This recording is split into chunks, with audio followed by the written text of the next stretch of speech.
Assalamualaikum warahmatullahi wabarakatuh. Okay, nama saya Cikgu Abdul Rahim bin Omar. Tinggal di Kampung Bukit Gading. Mempunyai isteri dan 5 orang anak. Pengalaman sebagai guru pendidikan khas selama 17 tahun. Cikgu ni bertugas di sekolah apa? Baik, PPKI ke, PPI ke, ataupun sekolah memang sekolah pendidikan khas je ada oleh itu? Okey, bertugas di sekolah SMK yang ada PPKI. Dan ada juga PPI. Dua-dua. Okey. PPKI dan PPI. Jadi boleh cikgu ceritakan sedikit tentang latar belakang unit pendidikan khas di sekolah cikgu? Okey. Unit pendidikan khas di SMK Datuk Mahmud II ni dia dibuka pada tahun 2020. Okey, tahun 2020. Baru lagi. Dia punya pelajar dia lebih kurang dalam 15 orang.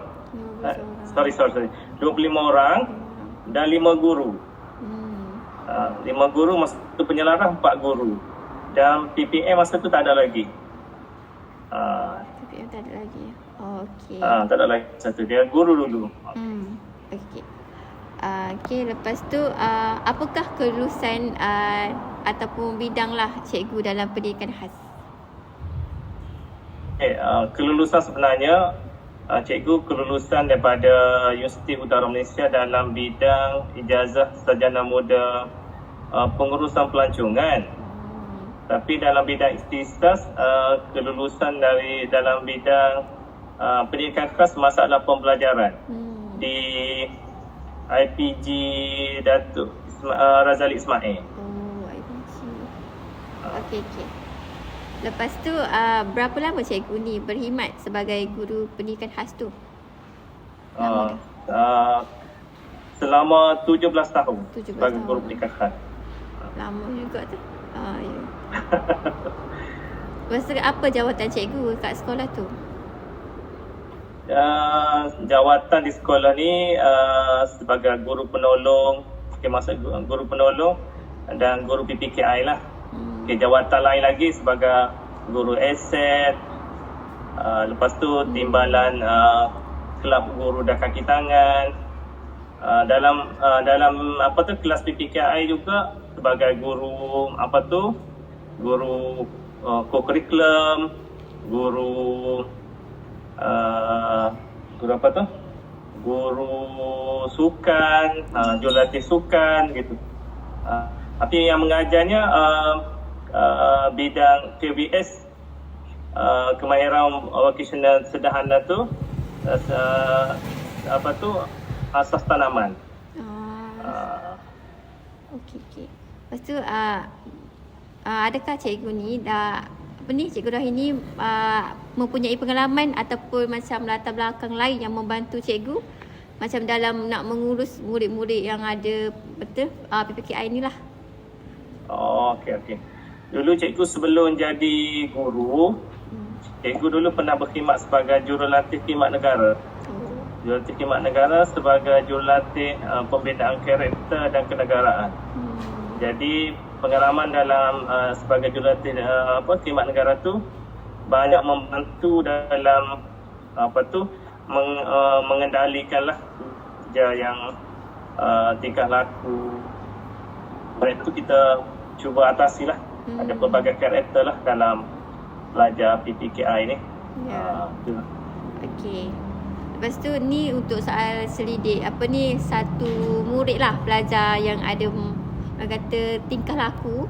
Jadi boleh cikgu ceritakan tak tentang seorang murid yang mempunyai isu tingkah laku yang macam agak susah lah sikit nak handle dia gitu. Okey, di di sekolah tu ada seorang pelajar tu, murid tu dia masalah pembelajaran juga dari sindrom Down. Dia masalah pembelajaran tapi dalam kategori syndrome Down. Dia suka pukul. Dia suka pukul pelajar lain, suka mengganggu pelajar lain lah. Dia mengganggu, suka mengambil barang orang lain. Itulah antara tingkah laku pelajar itulah. Jadi dia dalam kategori kurang upaya macam dari segi sindrom Down lah kategori dia. Syndrome Down. Oh, tingkah laku dia gitulah, macam pukul-pukul pelajar lain itu dalam kelas dia. Pukul dalam kelas dia. Suka ambil barang orang lain, suka ganggu orang lain belajar gitulah. Jadi sejauh mana macam tahap tingkah laku itu berlaku? Macam adakah dia rendah, dari segi rendah ke, sederhana ke, ataupun memang agak serius lah tingkah laku dia ni dalam kelas tu? Okey, tingkah laku dia ni biasanya dia sederhana je lah. Dia tak terlampau teruk sangat. Dia sederhana saja. Maksudnya dia tak selalu jugalah dia kacau, tapi kadang-kadang tengok mood dia tu dia akan kacau lah, ataupun ada suatu benda yang mengganggu emosi dia lah. Biasa gitu. Ya. Lepas tu tingkah laku dia ni biasanya berlaku dalam situasi ataupun waktu bila? Ataupun macam mana tu dia boleh ada tingkah laku tu? Dia biasanya tengok biasa dia tengok orang kawan dia tu ada barang baru ke ataupun alat tulis yang baru ke, biasanya dia itulah dia macam nak jugalah barang tu. Macam dia deki lah macam gitu lah. Dia tak boleh deki juga saya ada. Deki saya dia ada, dia tak ada. Jadi dia nak ambil. Dia nak ambil lah barang orang tu. Biasa gitulah. Biasa lepas tu kawan dia tak bagi kan. Itu yang dia bergaduh tu. Gitu. Okay. Lepas tu berapa kerap tingkah laku dia tu berlaku dalam sehari ataupun seminggu tu ke, ataupun lama ke tak tingkah laku dia tu? Biasa gitulah, seminggu. Biasa lepas balik daripada cuti ke, biasa ataupun hari pertama sekolah tu biasa gitulah dia. Lama sekali buka sekolah, biasa dia gitulah. Dia tapi bukanlah keras sangat, biasanya gitu-gitu dia. Kadang-kadang emosi dia tu mari selepas buka sekolah lah. Biasa dia dah lama tak main sekolah. Dia main sekolah biasanya dia akan buatlah perangai-perangai dia. Tingkah laku dia gitu. Selalunya dia selalu buat perangai tu dalam berapa lama tu? Seumurnya dia buat. Biasanya dia buatnya dalam 1 jam 2 jam gitulah. Sampai kita tenangkan dia balik baru dia okey lah. Baru dia okey. Mana kita wujud ke apa, kita bagi barang lain ke dia ke, baru dia okey. Biasa gitulah. Lepas tu sebelum tingkah laku tu berlaku, adakah terdapat macam situasi tertentu yang menjadi macam pencetus ataupun antecedent kepada tingkah laku tersebut? Antecedent. Biasanya dia ni bila dia minta barang tu ataupun alat-alat tu kawan dia tak bagi, dia akan mencetus tu. Dia marah lah. Bila kawan dia marah ataupun kawan dia tak nak bagi, dia akan jadi marah lah. Biasa gitu. Biasanya kita kalau tu kita bagi dulu pinjam ke alat tulis ke ataupun warna dia. Kalau dia tak puas hati juga, dia marah. Okey. Soalan nombor 8 tadi. Tadi saya jawab dah kan. Apa tu? Dia tak dapat benda dia nak tu, dia tu kan tantrum daripada sana dia. Okey. Tak dapat. Lepas tu next soalan dia macam adakah terdapat macam faktor lain seperti macam persekitaran, emosi ataupun keluarga dia yang mempengaruhi tingkah laku murid tu? Ya, biasanya faktor lain tu biasa persekitaran lah. Persekitaran saing-saing kawan-kawan dia tu biasanya akan marah ke dia. Biasa gitulah. Emosi biasanya ada juga kadang-kadang emosi. Dia mari dengan keadaan dia tak stabil daripada rumah dia tu pun dia ada benda yang dia tak puas hati lagi. Lepas dia pergi sekolah tu dia akan buat perangai lah. Saya buat tingkah laku dia. Gitulah biasanya. Persekitarannya biasanya pelajar-pelajar lain akan provoke dia. Tu yang lagi dia marah lah. Dia marah. Okey. Lepas tu apakah kesan tingkah laku tu apakah kesan tingkah laku tersebut macam terhadap murid tu sendiri? Okey, biasa kesan terhadap dia tu biasanya dia mengamuk lah. Dia mengamuk-mengamuk dan cikgu pergi tenangkan dia akan jadi macam apa?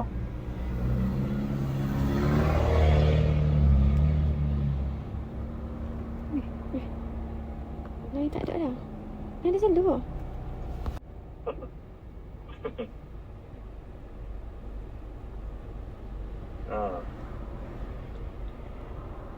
Dia mengamuk Itulah lah. kau tu? Dia. Dia mengamuk. Lepas tu, adakah macam tingkah laku tersebut ni macam memberi kesan kepada murid lain ataupun guru ataupun suasana dalam kelas tu?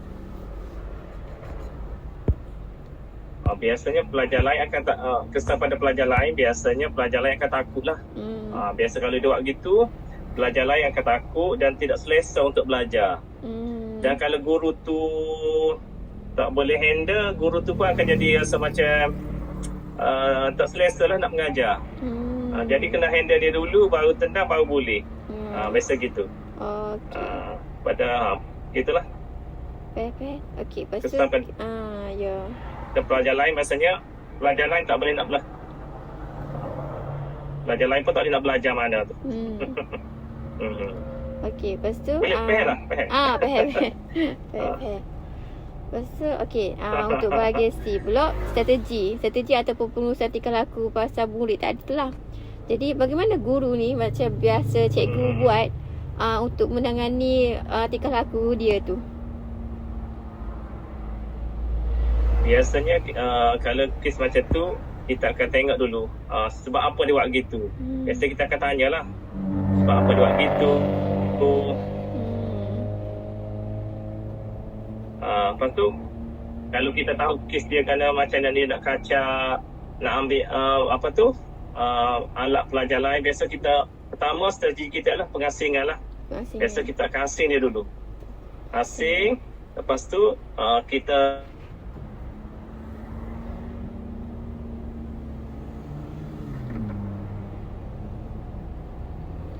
itulah lebih kurang. Dan kita juga menggunakan strategi menjelaskan dia peraturan yang jelas lah. Biasa kita akan jelaskan kepada dia bahawa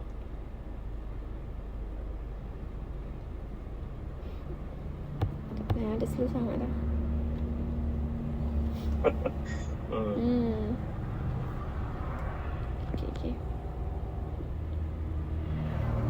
Okey. Jadinya kita kena buat asing lah. Asingkan dia tu. Lepas tu kena jelaskan kepada murid tu lah. Asingkan dia. Kena jelaskan kepada murid tu. Asingkan dia. Kita letak tempat lain supaya dia tenang dulu. Tak mengganggu orang lain lah. Tak mengganggu pelajar lain. Okey. Faham. Lepas tu adakah cikgu ni macam mempunyai strategi ataupun pendekatan cikgu sendiri yang cikgu rasa macam berkesan untuk budak ni, macam murid tu?